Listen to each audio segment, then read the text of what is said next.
누가복음 2장 1절부터 20절까지 말씀입니다. 네, 다 찾으신 줄 알고 제가 읽어드리겠습니다. 오늘 우리에게 주시는 하나님의 말씀을 들으십시오. 그때에 가이사 아구스도가 영을 내려 천하로 다 호적하라 하였으니 이 호적은 구레뇨가 수리아 총독이 되었을 때에 처음 한 것이라. 모든 사람이 호적하러 각각 고향으로 돌아가매 요셉도 다윗의 집 족속이므로 갈릴리 나사렛 동네에서 유대를 향하여 베들레헴이라 하는 다윗의 동네로 그 약혼한 마리아와 함께 호적하러 올라가니 마리아가 이미 잉태하였더라. 거기 있을 그때에 해산할 날이 차서 첫 아들을 낳아 강보로 싸서 구유에 뉘었으니 이는 여관에 있을 곳이 없음이러라. 그 지역의 목자들이 밤에 밖에서 자기 양떼를 지키더니 주의 사자가 곁에 서고 주의 영광이 그들을 두루비춤에 크게 무서워하는지라. 천사가 이르되 무서워하지 말라. 보라, 내가 온 백성에게 미칠 큰 기쁨의 좋은 소식을 너희에게 전하노라. 오늘 다윗의 동네에 너희를 위하여 구주가 나셨으니 곧 그리스도 주시니라. 너희가 가서 강보에 쌓여 구에 뉘어 있는 아기를 보리니 이것이 너희에게 표적이니라 하더니 호련히 수많은 천군이 그 천사와 함께 하나님을 찬송하여 이르되 지극히 높은 곳에서는 하나님께 영광이요 땅에서는 하나님이 기뻐하신 사람들 중에 평화로다 하니라. 천사들이 떠나 하늘로 올라가니 목자가 서로 말하되 이제 베들레헴으로 가서 주께서 우리에게 알리신 바 이 이루어진 일을 보자 하고 빨리 가서 마리아와 요셉과 구에 누인 아기를 찾아서 보고 천사가 자기들에게 이 아기에게 대하여 말한 것을 전하니 듣는 자가 다 목자들이 그들에게 말한 것을 놀랍게 여기되 마리아는 이 모든 말을 마음에 새겨 생각하니라. 목자들은 자기들에게 이르던 바와 같이 듣고 본 그 모든 것을 인하여 하나님께 영광을 돌리고 찬송하며 돌아가니라. 아멘. 다시 누가복음으로 돌아왔습니다. 여러분, 우리는 순차적으로 살피면서 지난 번까지 1장을 살폈는데요. 1장에서는 우리가 마지막으로 이제 사가랴와 그 마리아를 통해서 세례 요한과 예수님이 탄생하기까지의 그 과정을 함께 보았죠. 마리아와 그 사가랴가 불렀던 노래를 우리가 듣고 있자면 우리는요, 하나님이 세상을 뒤집는 분이시라는 것과 그 하나님이 누구보다도 긍휼하신 분이시다라고 하는 것을 알 수 있었습니다. 그리고 오늘 우리가 보게 되는 이 본문은요, 아기 예수님이 탄생하셨다라고 하는 소식을 우리에게 전해줍니다. 다시 말해서요, 높은 자를 낮추시고 낮은 자를 높이시는 그 하나님, 그 주권자 하나님이요, 직접 인간으로 나심으로 스스로 낮아지셨다라고 하는 사실을 우리는 오늘 보는 거죠. 여호와께서 하나님이 낮아지셨다. 이것을 여러분이 어떻게 느끼고 생각하시는지 궁금합니다. 하나님과 같이 높으신 분, 그분이요, 우리와 같은 죄인들을 위해서 낮아지셨다라고 하는 것은요, 우리에게 모두 감동적인 일일 겁니다. 꼭 이것이 하나님을 두고 생각하는 일이 아니라 하더라도 여러분이 존경에 맞이하는 누군가가 여러분들을 위하여서 자신이 누리던 모든 것을 버리고 여러분이 향하여 왔다라고 한다면요, 우리는 당연히 감격하겠죠. 하나님이 본래 얼마나 높고 대단한 분이신지를 우리가 알게 된다면 그 감격은 더 커질 겁니다. 그런데요, 평소 우리가 기도하는 것을 가만히 살펴보면요, 과연 우리가 이렇게 평상시에 이런 낮아지신 하나님을 정말 기뻐하고 있는 것인가 라고 하는 의문이 들기도 합니다. 왜냐하면 우리는 종종 이렇게 생각하는 것 같아요. 하나님이 정말 계신다라고 하면 왜 이렇게 내 삶에 아무런 응답이 없으신가 하는 날들이 있죠. 또한 이렇습니다. 하나님이 나를 사랑하신다면 왜 내 현실은 여전히 이렇게 힘든가 싶은 날들이 있어요. 이런 걸 보면 우리는요, 하나님이 낮아지신 분이라기보다 여전히 힘있고 능력 있는 분이시기를 더욱 기대하는 것 같습니다. 물론 하나님은요, 강하고 능하신 분이세요. 낮아지셨다라고 해서 하나님이 그런 분이 아니시라거나 그렇게 행하시지 않는다라고 말할 수는 없을 겁니다. 그렇지만요, 왜 이렇게 우리 삶에서 하나님은 초라하게 보일 때가 있는 걸까요?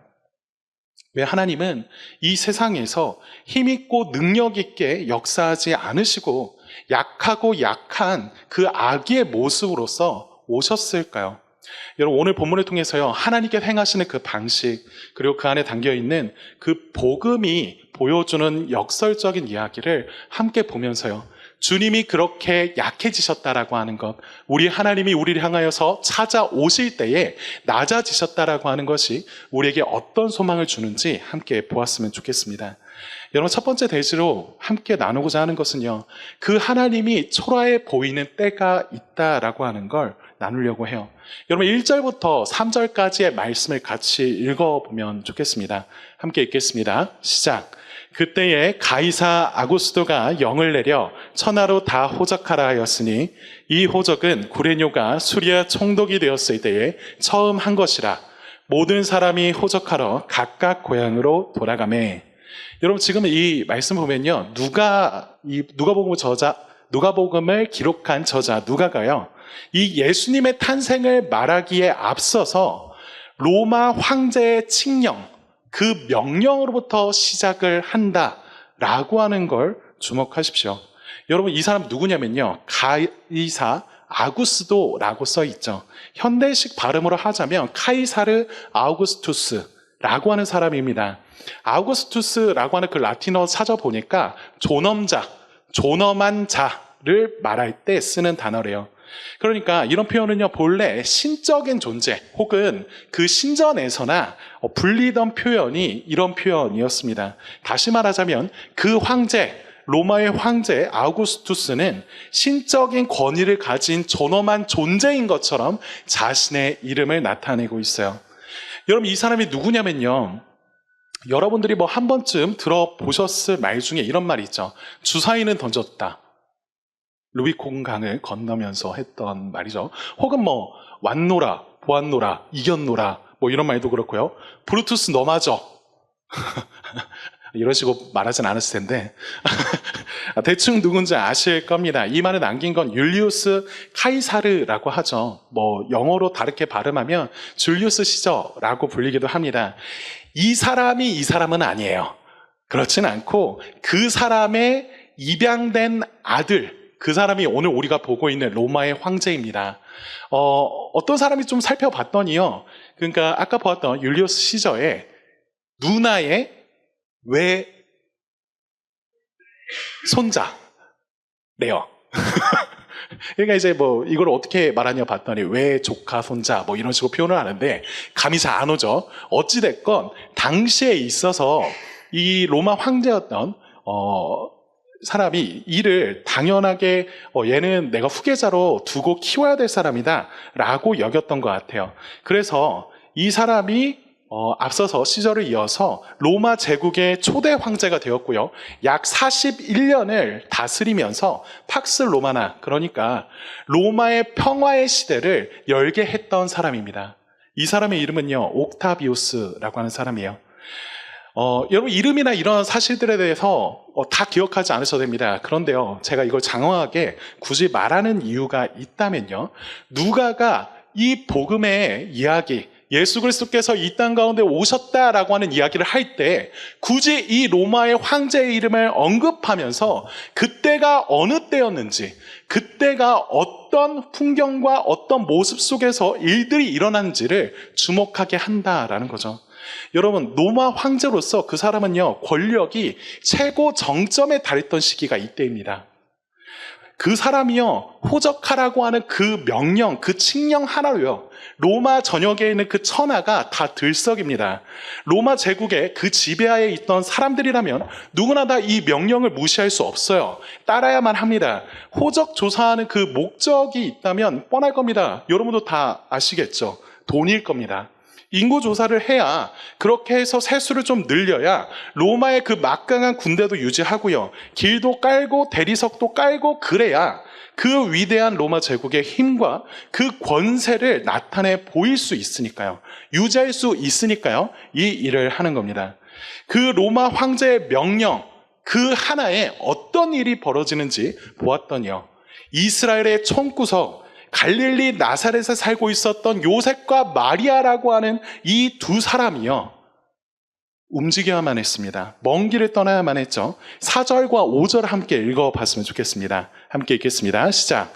요셉도 다윗의 집 족속이므로 갈릴리 나사렛 동네에서 유대를 향하여 베들레헴이라 하는 다윗의 동네로 그 약혼한 마리아와 함께 호적하러 올라가니 마리아가 이미 잉태하였더라. 예전에 한번 1장 소개를 하면서 엘리사벳을 만나라고 하는 그 마리아가 얼마나 되는 거리를 걷는지 좀 말씀을 드렸습니다. 예루살렘까지의 그 나사렛에서 예루살렘까지의 그 거리가 굉장히 멀다라고 하는 걸 말씀드린 적이 있어요. 이 베들레헴이라고 하는 동네도 먼 곳입니다. 사실 예루살렘과 그렇게 멀지 않아요. 그러니까 말하자면 여러분 그 국토대장정 같은 거 있죠. 보통 하면은 하루에 20km 내지 30km 정도 걷는다라고 해요. 그 정도 속도로 약 6일 혹은 7일을 가야 도달할 수 있는 거리가 이 거리입니다. 여러분 그런데요, 그때도 말했지만 이 거리가 지금처럼 도로가 잘 깔려 있는 게 아니잖아요. 베들레헴에 갈수록 평지가 아니라 언덕과 산악지대를 계속 만납니다. 그렇다면요, 만삭의 여인이 가기에는 이 길이 너무나 어려운 길이에요. 만일 마리아가 이 길을 가는 데 있어서 대부분 나귀를 타고 이동했다 하더라도요, 웬만하면 가면 안 된다, 그거 되게 위험한 일이다 라고 여겨졌을 여정입니다. 거기에 여러분 로마의 그 호적법을 이렇게 살펴보니까요, 당시에 그 호적법에 의하면 그 아내가 꼭 따라가야 되는 게 아니에요. 약혼자가 꼭 따라갈 필요가 없습니다. 세대 주면, 그 호적을 갖고 있는 세대 주면 그냥 돼요. 그가 가서 등록하면 되는데 굳이 이 만삭의 마리아가 같이 갈 필요가 없어 보임에도 불구하고 왜 따라갔을까요? 여러분 만약에 이 마리아가 요셉과 함께 가게 되었던, 이런 어려움에도 불구하고 가게 되었던 이유가 있다면요, 그 이유는 사실 하나밖에 없을 겁니다. 혼자 있으면 안 되는 이유가 있었던 거겠죠. 여러분 왜 그렇습니까? 당시 문화에서 혼전 임신으로 출산한다 라고 하는 사실, 이걸요 동네 사람들이 알게 된다라고 하는 게 엄청나게 위험한 일이었으니까요. 그렇게 되면 어떤 일을 당할지 장담할 수 없었으니까, 그래서 요셉은요 어쩔 수 없이 만삭이었던 이 마리아와 함께 베들레헴으로 향하는 것처럼 보입니다. 여러분 가만 보면요, 지금 예수님이 베들레헴에서 태어나셨다라고 하는 것이 로마에서 신처럼 받들어졌던 그 황제의 명령 하나 때문에 어쩔 수 없이 벌어졌던 일처럼 보여요. 하나님의 아들을 낳으리라고 하는 그 위대한 계시를 받았던 이 마리아, 이 여인이 이 세상의 그 힘 앞에서, 그 권력 앞에서 무력하게 끌려가는 것처럼 보이기도 합니다. 그런데요, 여러분 잘 보면요, 이렇게 보이게 하는 게 누가가 의도한 거예요. 누가는요 일부러 당대 최고의 권력을, 최고의 힘이라고 여겨지던 그 로마의 황제로부터 시작해서 그 앞에서 무력해 보이는 하나님의 백성의 모습을 보여주고 있죠. 여러분 그런데요, 불가피해 보이는 그 명령과 현실이요, 실은 다 하나님의 통치 아래에 있었다라고 하는 게 누가가 말해주고 싶은 겁니다. 여러분 이 사실이 그대로 믿어지시나요? 뭐 그렇겠지 라고 생각할 수 있지만요, 여러분 누가가 지금 요셉과 마리아가 그냥 베들레헴에 갔다라고 말하지 않습니다. 그냥 간 게 아니라 다윗의 동네로 갔다라고 말하고 있죠. 앞서 1장에서 요셉을 두고서 누가는 또 말했었어요. 그가 다윗의 자손이었다라고 소개한 적이 있었죠. 다윗의 자손, 다윗의 동네. 왜 이렇게 지금 누가는 다윗을 강조하면서 말하고 있는 걸까요? 그거는요 700년 전에 미가 선지자라고 하는 사람을 통해서 하나님께서 주셨던 예언의 말씀 때문에 그렇습니다. 그 말씀의 내용이 뭐예요? 미가서 5장 2절부터 5절까지의 말씀을 읽어드리겠습니다. 미가서 5장 2절부터 5절입니다. 베들레헴 에브라다야, 너는 유다 족속 중에 장을지라도 이스라엘 다스릴 자가 네게서 내게로 나올 것이라. 그의 근본은 상고에 영원에 있느니라. 그러므로 여인이 해산하기까지 그들을 붙여두시겠고 그 후에는 그의 형제 가운데 남은 자가 이스라엘 자손에게로 돌아오리니 그가 여호와의 능력과 그의 하나님의 여호와의 이름의 위엄을 의지하고 서서 목축하니 그들이 거주할 것이라. 이제 그가 창대하여 땅끝까지 미치리라. 이 사람은 평강이 될 것이며 라고 하면서 예언하고 있습니다. 여러분, 이 말씀 한번 생각해 보시면 요셉과 그 마리아가 겪고 있는 그 현실, 우리가 겉으로 봤을 땐 로마 황제의 명령을 따라서 어쩔 수 없이 움직이는 것처럼 보이지만 사실은 알고 보니까요, 이 700년 전에 이 말씀이 먼저 있었다라고 하는 거죠. 그러니까 우리는 이 말씀을 보고서 다시 그 사실을 보게 된다면, 이 현실을 보게 된다면 우리가 겪고 있는 그 현실과 마리아와 요셉이 겪고 있는 그 현실을 다르게 해석하고 다르게 바라볼 수 있게 됩니다. 무슨 말이에요? 로마 황제가 말하기도 전에 온 우주의 왕이시고 만물의 주인이신 그 하나님의 말씀이 있어서, 그래서 하나님은 그 예언의 말씀을 이루시고자 그 로마 황제의 권력을, 그 명령을 사용하셨다라는 거죠. 여러분, 이렇게 들으면 혹시 이런 생각이 들지 않으신가요? 아이, 그건 좀 억지 아닙니까? 라고 하는 생각이죠. 여러분, 이렇듯 고생하면서 끌려다니는 것 같은 요셉과 마리아, 그리고 그 난리통 속에서 태어나서 여물통이라고 하는 그 구유에 누일 아기 하나 때문에 하나님이 로마의 황제로 호적을 조사하게 하셨다라고 하는 것은 그냥 나중에 갖다 붙인 말도 안 되는 억지처럼 보일 수 있어요. 그냥 로마 황제의 권력욕과 과시가 이 모든 상황을 만들어낸 것이라고 말하는 게 맞지 않느냐 싶습니다. 여러분, 우리의 삶과 현실을 봐도 그런 순간들이 있어요. 지금 우리의 삶과 현실을 좌지우지하는 그런 힘이 있다면요, 여러분, 그게 뭡니까? 그것은요, 여러분들에게 각각 다를 거예요. 여러분들을 멀리에서부터 움직이게 하고 지쳐있고 힘들지만 결국 나아가게 하는 그 힘이 있다면요, 그게 뭐예요? 여러분, 그것은요, 누군가에게 돈일 겁니다. 또 누군가에게는 성공이나 성취일 수 있고요. 또 누군가에게는 더 높은 지위 혹은 어떤 권력으로 말미암은 그 영향력일 수도 있죠. 여러분, 지금 제가 이 말을 하는 게 누군가를, 이런 것을 구하고 찾는 사람들을 탓하려고 이 말을 하는 게 아니에요. 그게 아니라 이 시대의 신자들도 다 그런 것에 휘둘리면서 어쩔 수 없이 순응하며 살아가는 것처럼 보이니까요. 그런 이 시대와 우리의 현실 속에서 하나님이 이 세상을 통치하신다라고 하는 거, 이게 정말 믿겨지시냐라는 겁니다. 그러니까요, 이런 상황 속에서 하나님을 신뢰하고 인내해라 라고 하는 말을 여러분이 듣게 된다면요, 여러분은 쉽게 이거 너무 억지다, 어떻게 그렇게 살 수 있냐 라고 말할지 몰라요. 여러분, 안 그렇습니까? 어떻게 로마의 황제와 그 여물통에 누인 아기를 비교하냐고요. 만일 하나님이 누구나 알 수 있게끔 초월적 힘을 가지고 하늘을 가르고 이 땅 가운데 나타나셔서 당신의 그 능력으로 로마 황제에게 이렇게 명하는 거예요. 네가 뭔데 나보고 오라가라 하냐. 그렇게 말씀하시면서 그 단 한마디의 명령으로 그가 살고 있던 도시와 그 땅을 불바다로 만드셨다면요, 여러분, 이 세상에서 누가 안 믿겠어요?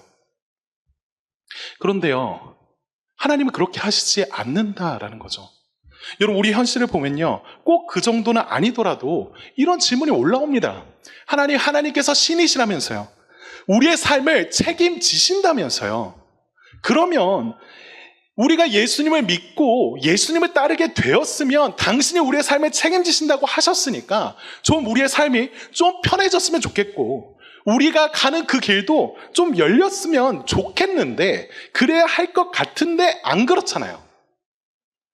그러니까 돈이나 성공이 그래도 남들보다 높은 지위가 이 세상과 역사를 다스리는 진짜 힘 아니냐, 그런 생각이 우리 안에 자연히 들죠. 여러분, 그런데요, 지금 누가는 우리가 보고 겪고 있는 그 현실이요, 전부가 아니라는 거예요. 우리가 이 세상을 보고 이 역사를 보고 있는 그 눈을 뒤집어야 한다고 말하고 있는 겁니다. 여러분, 일부러 세상이 자랑하는 힘을 보여주고 있어요. 그 권세를 보여줍니다. 그러면서요, 역설적이게도 하나님께서 그 모든 것을 사용하셔서 통치하신다라고 하는 걸 말해주고 싶어 해요.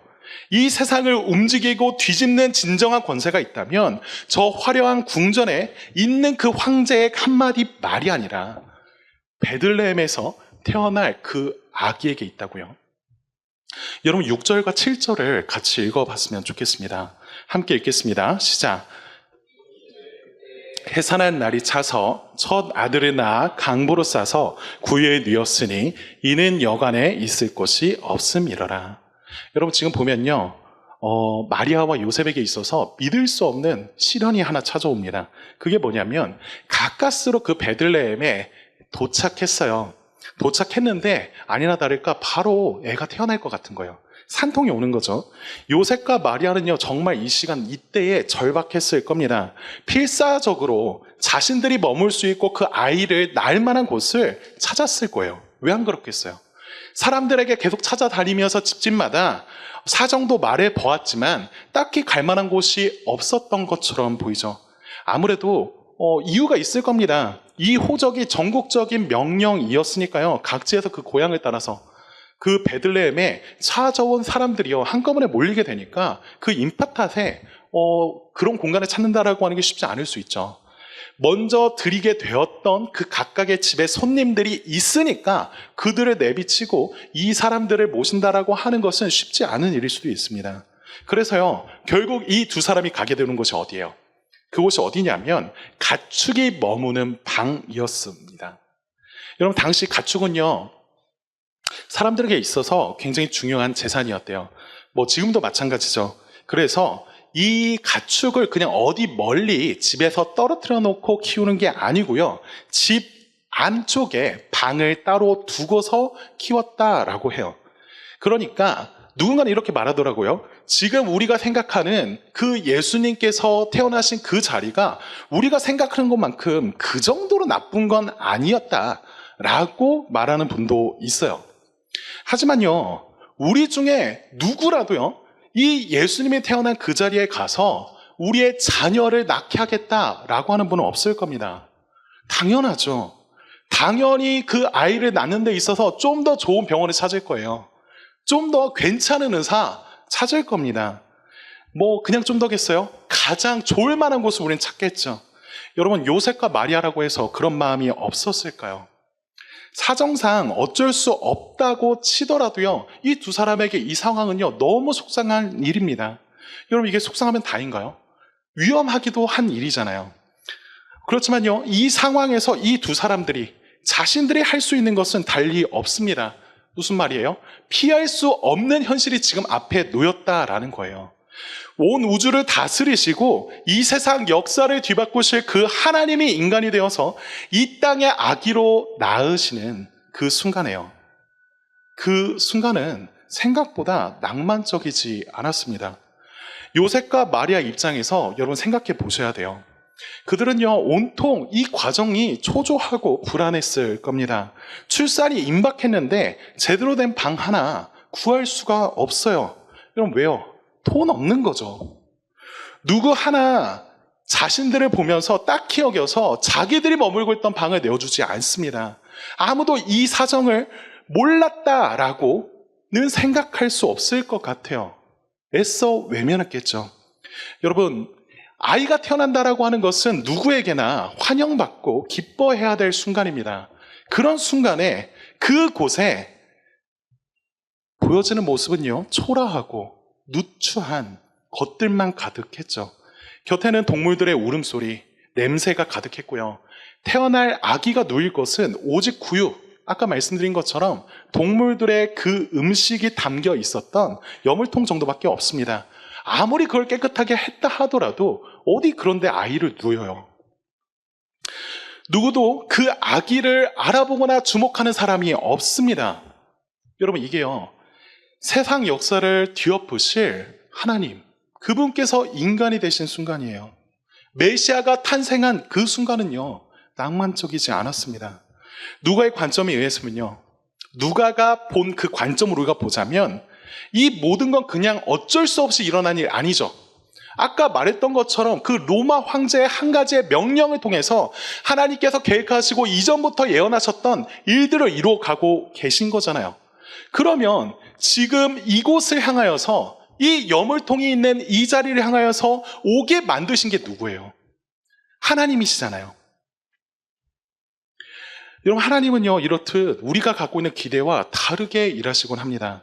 예수님은요, 세상이 보기에 가장 초라하고 하찮게 여기는 그 방식이요, 그 모양으로 오셔서 인류 역사상 가장 위대한 일을 행하세요. 그분은요, 구유에 누이시고 태어나셨고 또한 십자가에서 저주를 받고 죽으셨죠. 여러분, 그런데요, 이때 누가가 갑자기 지금 보고 있는 화면을 돌려서요, 카메라 앵글을 그 베들레헴 도시 바깥으로 돌려버립니다. 한밤중에 자기 양떼를 치면서 일하던 그 지역 목자들을 주목하게 만들어요. 여러분, 성경 읽다 보면요, 종종 양치는 그 목자들에 대한 이야기 우리가 보게 되잖아요. 그렇다 보니까 이 목자들에 대한 그 이야기가 괜시리 우리에게 되게 좀 긍정적이고 뭔가 따뜻해 보이고 좋은 모습으로 이렇게 느껴지긴 하지만, 사실 당시 1세기에서 목자를 바라보는 그 시선은요, 우리가 알고 있는 것과 좀 다릅니다. 목자들은요, 사람들에게 있어서 천하게 여겨지던 관심 밖의 사람들이었어요. 여러분, 로마 시대의 목자들은요, 보통 사회 그 계층에 있어서 가장 최하층에 위치한다라고 여겨지는 사람들이었습니다. 차라리 농부가 되지 양을 치면서 그들을 기른다라고 하는 것은요, 안정적인 직업으로 여겨지지 않았어요.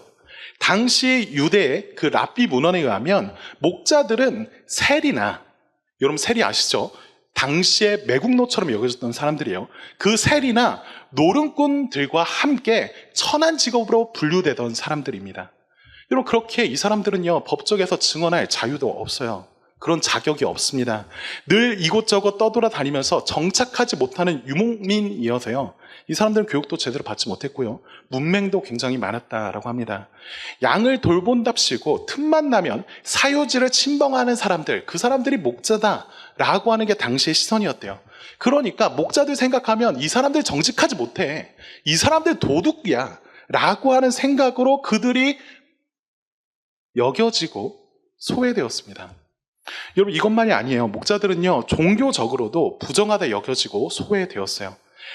여러분, 이 목자들이 양과 가까이에 있는 사람들이잖아요. 그러니까 당연히 제사를 드리는 거 생각해 보면 오히려 종교적으로 보았을 때 환영은 아니라 하더라도 그들과 꽤 가깝게 지내야 되는 거 아닌가 싶지만요, 그게 아니래요. 왜냐하면 당시에 그들이 양을 치다 보면 그냥 어디 매일매일 이렇게 하다가 주말에 잘 쉬고 이럴 수가 없는 거죠. 양을 치다 보면 안식일에도 일을 해야 했고요, 죽은 양을 처리하느라 그들이 부정해진다라고 하는 것은 흔한 일이었습니다. 여러분, 그러니까 제때 제대로 정결법을 지키는 거 너무 어려워요. 그러니까 이 말은 그들이 맘먹고 그 안식일에 성전에 나아가서 예배 드린다라고 하는 거, 그리고 사람들과 함께 그 종교 의식에 참여해서 하나님을 찬양한다라고 하는 것이 사실상 불가능했다라는 겁니다. 그러니까 목자는요, 사회적으로나 법적으로나 종교적으로 모두 소외되어 있고요, 멸시되던 자들이 이런 사람들이에요. 여러분, 그러면 누가 목자를 하겠어요? 누가 이런 목자의 일을 할까요? 대체로 그들은요, 내몰린 사람들이었습니다. 여러분, 저는요, 남들이 다 자는 그 한밤중에 잠 못 자고 일해야 되는 분들을 보면서 그분들의 직업이 천하다라고 절대 생각하지 않습니다. 오히려 우리는요, 그런 분들께 감사해야 될 일이 많죠. 그런데요, 가만 보면 그런 환경에 놓이게 된 분들 중에서는 내몰려 있는 분들이 많다라고 하는 걸 보게 되기도 해요. 여러분, 목자들은요, 지금 밤이지만 집에서 쉴 수 없었던 사람들이에요. 그러니까 한밤중에 그런 자신들을 누가 찾아올 것이다 라고 기대하는 게 있다면요, 그 사람은 누구예요? 그냥 금호교대할 사람, 그 정도죠. 그게 아니면 늑대 1위 정도나 찾아올 것이지, 아니면 도둑이지 다른 건 없었어요. 여러분, 그날 밤도 여느 때와 다르지 않았습니다. 여러분, 베들레헴이야 그 호적 때문에 온 사람들로 북적였지만요, 지금 목자 자신들이 있는 곳은 그와 동떨어져 있는 곳이었죠. 그러니까 자신들과 상관없는 일이었어요. 그냥 별일 없이 빨리 날이나 밝고 집에 들어갔으면 좋겠다 했을 겁니다. 그런데요, 그날 밤 이들에게 생각지도 못한 일이 벌어진 거죠.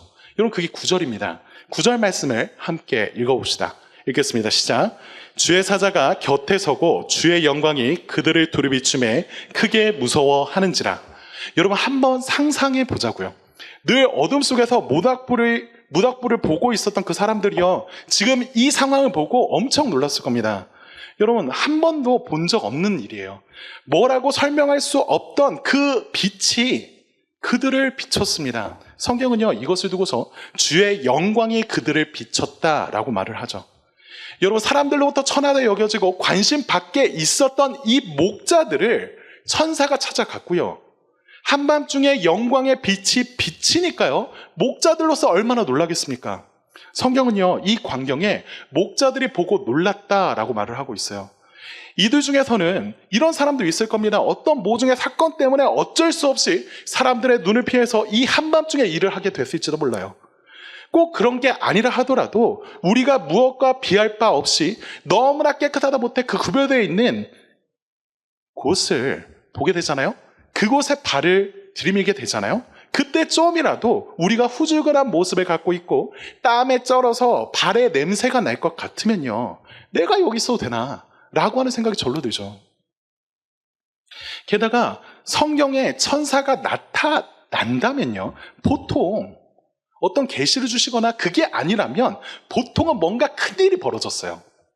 아마도 목자들은요, 지금 이 자리에서 두려워할 수밖에 없었을 겁니다. 이제 우리 다 죽었다 싶었을지도 모르죠. 그런데 천사가요, 그들에게 건네는 말이 뭡니까? 무서워하지 말라라고 그래요. 여러분, 왜 무서워하지 말라고 그럴까요? 10절부터 12절 말씀을 함께 읽겠습니다. 읽겠습니다. 시작. 천사가 이르되 무서워하지 말라. 보라, 내가 온 백성에게 미칠 큰 기쁨의 좋은 소식을 너희에게 전하노라. 오늘 다윗의 동네에 너희를 위하여 구주가 나셨으니 곧 그리스도 주시니라. 너희가 가서 강보에 쌓여 구유에 누워있는 아기를 보리니 이것이 너희에게 표적이라 하시니. 여러분, 천사가 지금 나타나서 무서워하지 말라고 하면서 뭐라고 말을 해요? 지금 천사가 왜 이곳에 나타났습니까? 천사는요, 이들에게 한 가지의 소식을 전하고 싶어요. 좋은 소식이 있다 라고 합니다. 너희들을 위해서 구주가 나셨다라고 말을 하죠. 여러분, 너희들을 위해서 구주가 나셨다, 이거 보면요, 조금 이상해 보이지 않으세요? 너만 이상한 것 같은데 라는 표정으로 보고 계신데, 여러분 생각해 보세요. 원래 어떤 나라에서 큰 축하할 일, 어떤 큰 나라에 축하할 일이 생긴다면요, 여러분 그때 여러분 어떻게 하겠습니까? 그 축하할 일을 당연히 널리 알리기 위해서 여러 가지로 노력할 거예요. 그리고 그 축하장에, 그 파티에 초대받는 사람이 있다면 그 사람들이 어떤 사람들이에요? 보통 세상에서 힘 있다라고 하는 사람들이죠. 세상에서 유명하고 권위 있다 여겨지는 사람들일 겁니다. 그래야 이 중요한 소식을 전하는 데 있어서 더 빠를 거 아니에요. 그래야 이 소식을 전하고 그것을 전해 듣는 사람에게 있어서 권위 있게 들리는 말로 전해질 거 아닙니까? 그런데요, 하나님이요, 이 천사를 어디로 보내시는지 여러분 보면요, 당시 사람들이 관심 갖지 않았던 사람들이요, 사람들이 신뢰할 수 없다고 여겼던 그 사람들이요, 그 목자들에게 보내세요. 이런 목자들은요, 세상이 아무것도 아니다, 이 사람들 그냥 별 볼 일 없는 사람들이야 라고 치부되었던 그 자들에게 하나님은요, 가장 먼저 자신이 보이고자 하시는 그 영광을 나타내 보이십니다. 여러분, 우리의 생각과 방법은 그래요. 아니, 이런 소식이면, 이 정도로 좋은 소식이면 가장 먼저 예루살렘에 있는 그 제사장에게 알려줘야 되는 거 아닌가 싶죠. 그거 아니면 그 지역에 있어 유력한 어떤 유지나 정치가, 아니면 제사장이나 율법학자 같은 사람들을 찾아가는 게 맞지 않나 싶어요. 그래야 나중에 예수님이 잘하시고 예수님이 실제로 그 사역을 시작하실 때 그 옆에서 든든하게 지지자가 되어주고 백그라운드가 되어줄 수 있는 사람을 만든다라고 하는 거, 여러분 이거 기본 아닙니까? 너무 중요한 거잖아요. 우리의 생각은 이런데 하나님의 생각은 우리와 다르다라고 지금 말씀하시는 거예요. 세상이 주목하지 않는 사람들을 하나님은 먼저 찾아가셨어요. 이 좋은 소식은 그런 너희들을 위한 것이라고 콕 집어서 말씀하고 계시죠. 사람들로부터 천대받고 외면받는 그 너희요. 하나님은요, 그들을 두고 온 세상에 미칠 큰 기쁨의 소식을 가장 먼저 전함받아야 될 사람들이라고 여기셨습니다. 왜 그럴까요? 목사들은요, 그 이유를 천사들이 말해줬던 그 표적을 보면서 알 수 있었을 겁니다. 여러분, 앞서서 천사가 표적 뭐라고 했나요? 이렇게 말했어요. 강보에 쌓여서 구유에 누워있는 아기. 그게 표적이다 라고 말했었죠. 여러분, 이런 이야기예요. 여러분, 메시아가 나셨습니다. 그런데 그 메시아가 어디에 있습니까? 화려한 궁전이 아니고요, 축사에 있어요. 아기들이 누워야 될 그 요람이 아니고요, 그 동물들의 먹이통에 누이셨습니다. 여러분, 이 세상 온 우주의 창조자 그 왕이 오셨는데요, 이 세상이 환영하기는커녕 세상은요 철저히 그를 무시했고 무관심한 그 속에서 지금 보여지는 모습은 너무나 초라해 보여요. 약하디 약한 모습으로 오신 그 아기 예수님. 여러분, 이 예수님을 가장 기뻐 받아들일 수 있는 사람이 있다면요, 지금 하나님은 이렇다는 거예요. 그건 세상으로부터 무시당하고 외면당해서 비참과 절망 중에 소망 없이 살아가던 그 목자들이야말로 가장 적합하다라고요. 하나님은요, 그런 너희야말로 자격 있다라고 말씀하시는 겁니다. 그리고서 13절과 14절을 보면 수많은 천군 천사들이 나타나서요, 하나님을 찬송하는 모습이 나타납니다. 13, 14절 함께 읽어보겠습니다. 시작. 호련히 수많은 천군이 그 천사와 함께 하나님을 찬송하여 이르되 지극히 높은 곳에서는 하나님께 영광이요 땅에서는 하나님이 기뻐하신 사람들 중에 평화로다 하니라. 여러분, 아무도 주목하지 않던 밤, 아무에게도 주목받지 못하던 그 사람들 앞에서요, 천상의 축제가 열렸습니다. 사실 천사들은요, 이 좋은 소식들에 대해서 직접적으로 영향을 받는 대상들 아닙니다.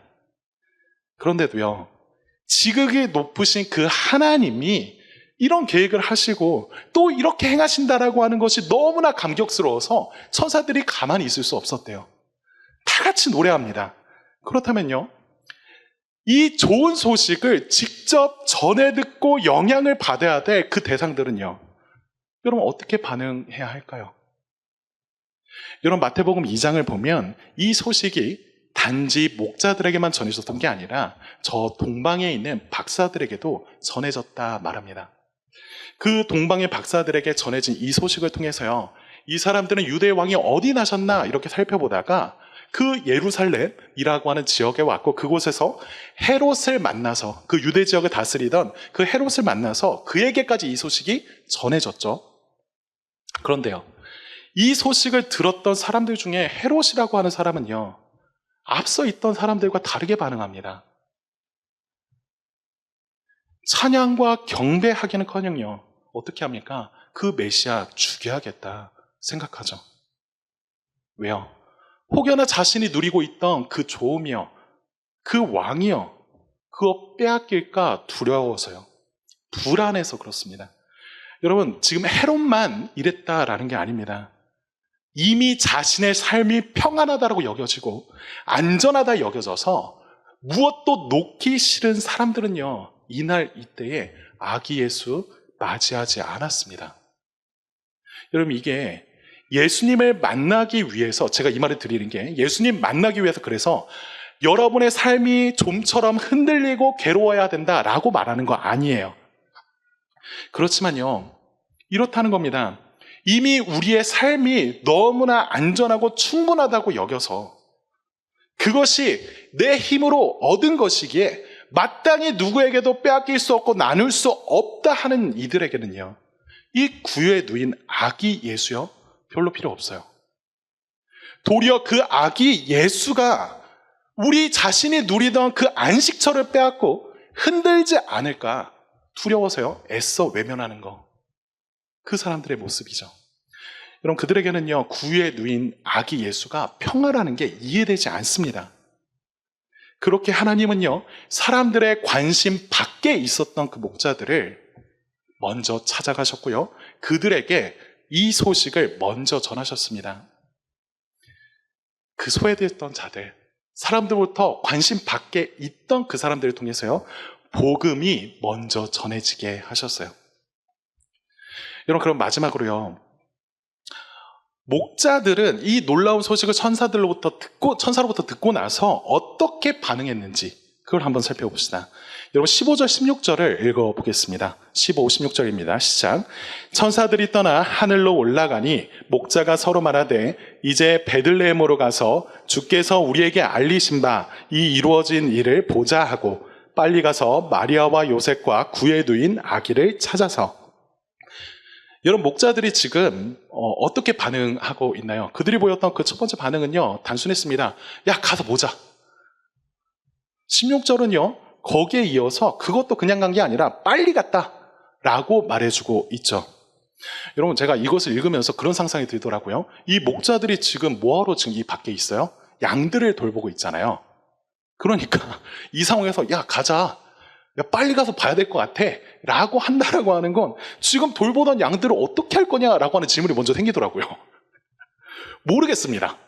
모르겠어요. 근데 일단 지금 그들에게 있어서 중요한 건 그 양들, 지금 내가 해야 되는 일들, 이거 아니라는 겁니다. 그것보다도 더 중요한 게 있다라고 하는 게 그들의 마음에 생긴 거예요. 그러니까 일단 빨리 갑니다. 여러분, 흥미로운 것은요, 천사가 그 베들레헴의 구주가 나셨다라고 하는 소식을 이 목자들에게 전했을 때요, 베들레헴에서 구주가 나셨다는 건 전해줬어요. 그런데요, 정확히 그게 어느 집에서 났는지, 어디로 가야 되는지 말해주지 않습니다. 정확히 어디인지 다 안 알려주고 그냥 간 것 같아요. 그래서 목자들은요, 그 밤새 베들레헴을 뛰어다녔을 겁니다. 돌아다니면서 마리아와 요셉과 구에 누인 그 아기를 찾아 헤맸고 결국 찾아냈어요. 그러다 결국 말씀대로 그 구유에 누여있는 그 아기를 보았을 때요, 여러분, 목자들의 마음이 어땠을까요? 그들은요, 구유에 누워있는 그 아기를 보고요, 실망하지 않았습니다. 오히려 그 천사로부터 들었던 그 소식을 확신하면서 사람들에게 우리가 들었던 게 이런 내용이다 라고 확신 가운데 계속 전했죠. 그리고 20절 보면요, 이 목자들이 이렇게 했다고 말합니다. 목자들은 듣고 본 그 모든 것으로 인하여 하나님께 영광을 돌리며 찬송하며 돌아갔다 라고 말을 하죠.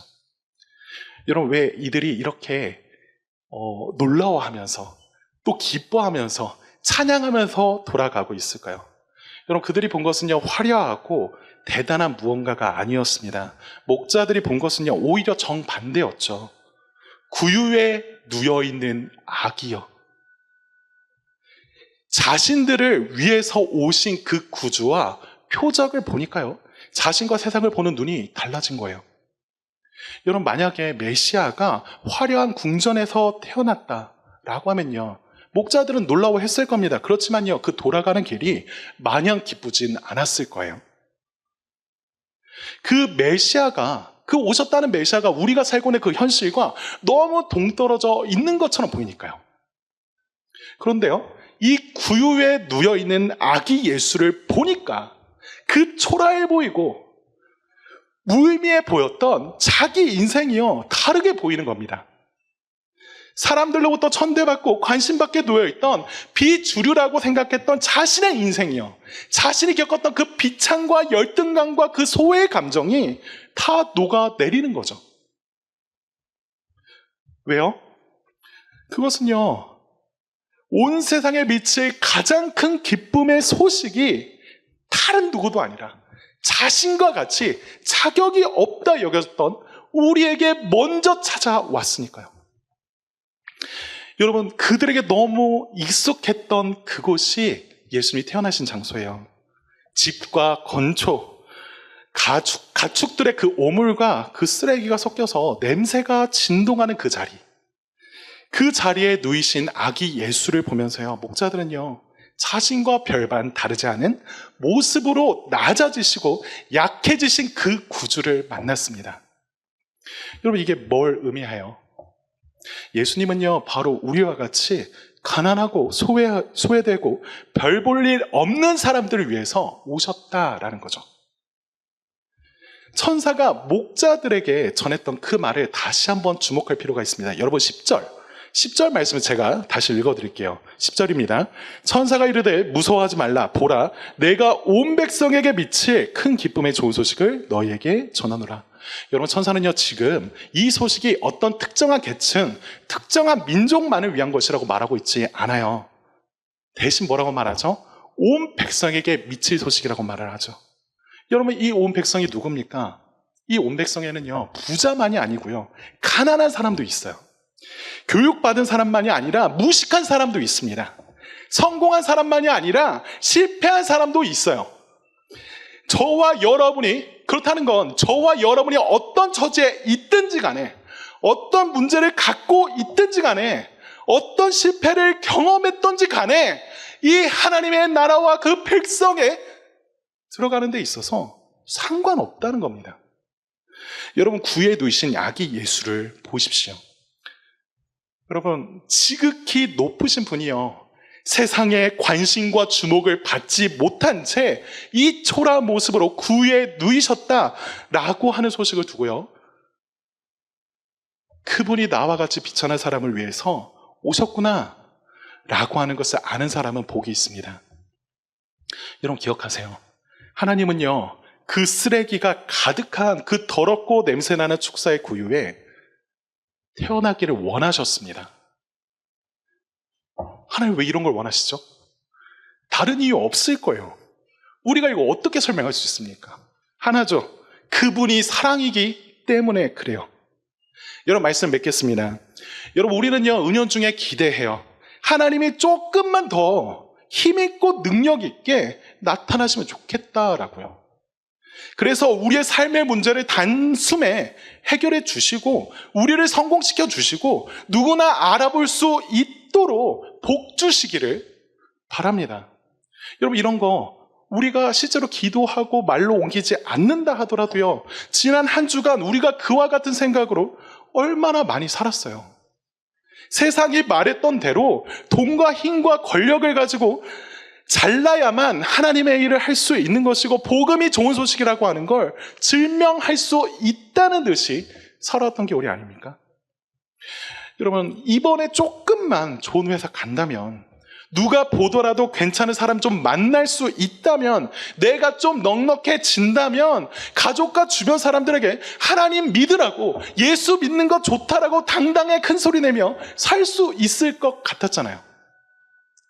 여러분, 이게 비꼬는 거 아니에요. 정말 우리는요, 그렇게 생각하는 날이 많아요. 아니, 그냥 처음부터 로마 황제 그 한 사람 처음부터 믿게 만들었으면 이런 일 없잖아요.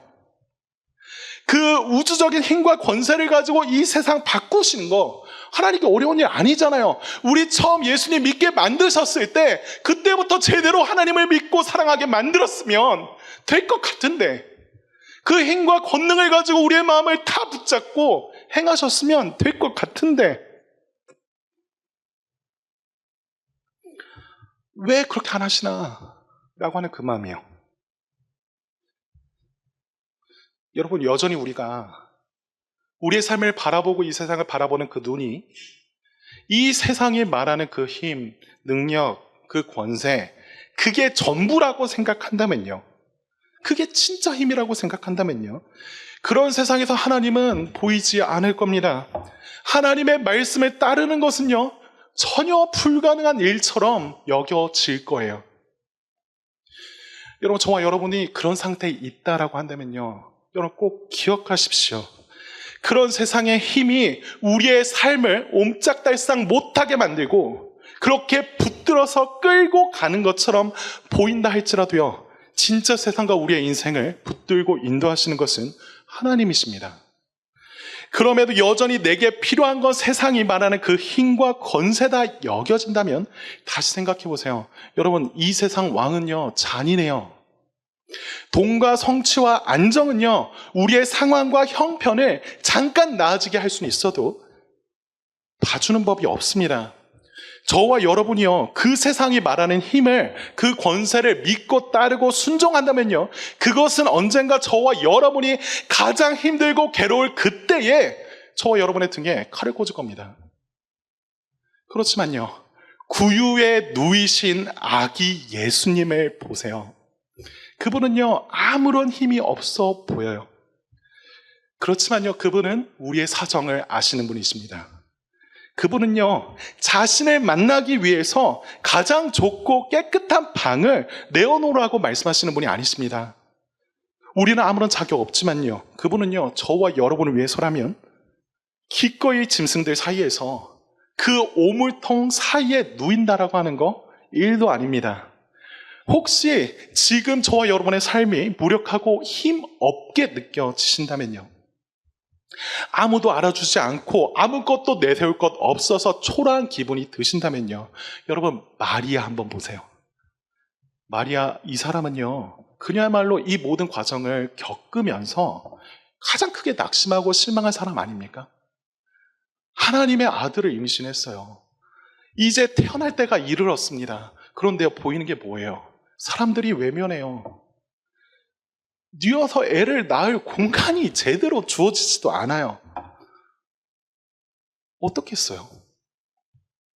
그렇지만요, 목자들이 그 마리아와 요셉과 아기가 있는 집에 찾아가서 그들에게 천사가 전해준 그 소식을 전했을 때 마리아는요, 이 모든 말들을 마음에 새기고 생각했다라고 19절이 말합니다.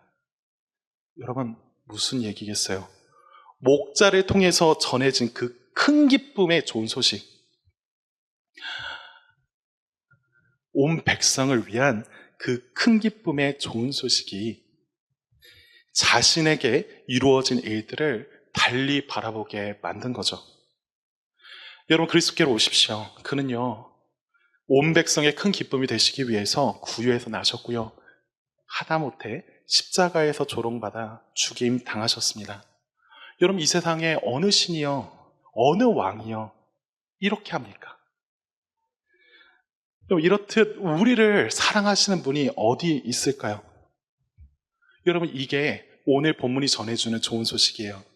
이 좋은 소식을 들은 여러분, 이제 빨리 그분께로 나아갑시다.